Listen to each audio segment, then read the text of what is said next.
Madam President, as election season approaches, our political discourse has been heated, to say the least. From an assassination attempt a couple of weeks ago to destructive protests across Washington last week, the friction within America is undeniable. My colleagues and I are here today to discuss one of the things Americans do agree on: defending our nation.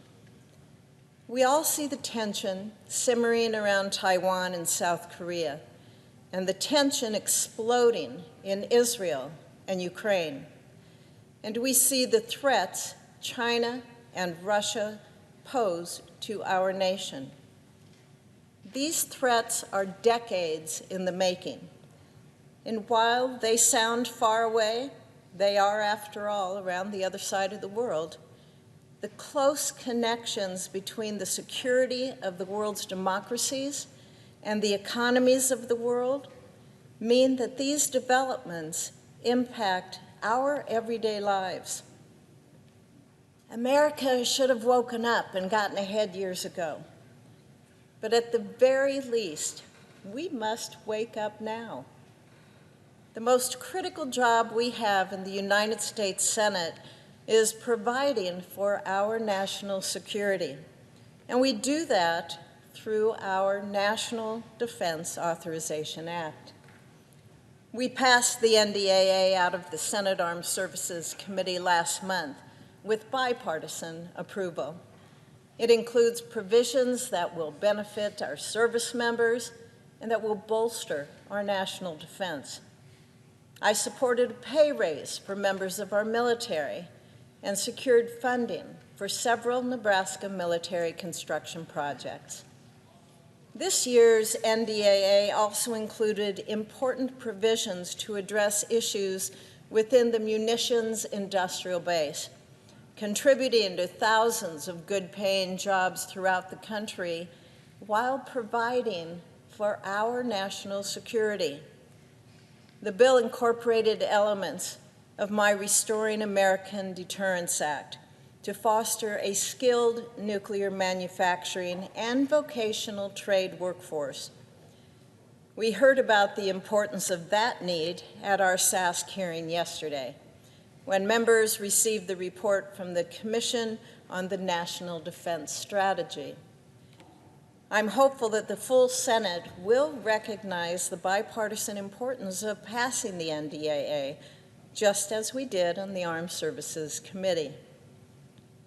But before we can do that, Majority Leader Schumer must prioritize bringing the NDAA up for a vote.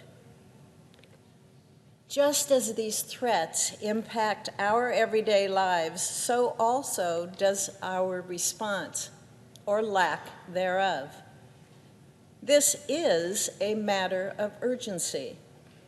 Our defense is not something we can deal with in 5 years, in 10 years. It's something that we must address now, and we better get started.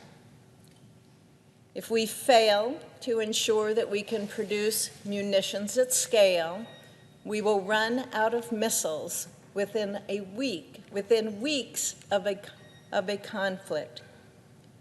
If we fail to field and equip a modernized Navy, Marine Corps, Army, Air Force, or Space Force, one day she will think, maybe we can win.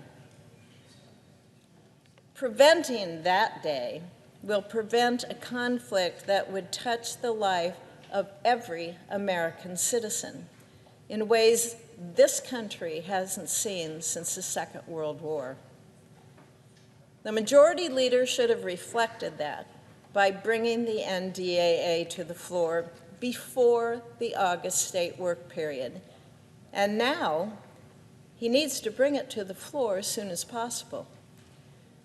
But instead of doing our most important constitutional job, we've been seeing political show votes on the floor of the United States Senate.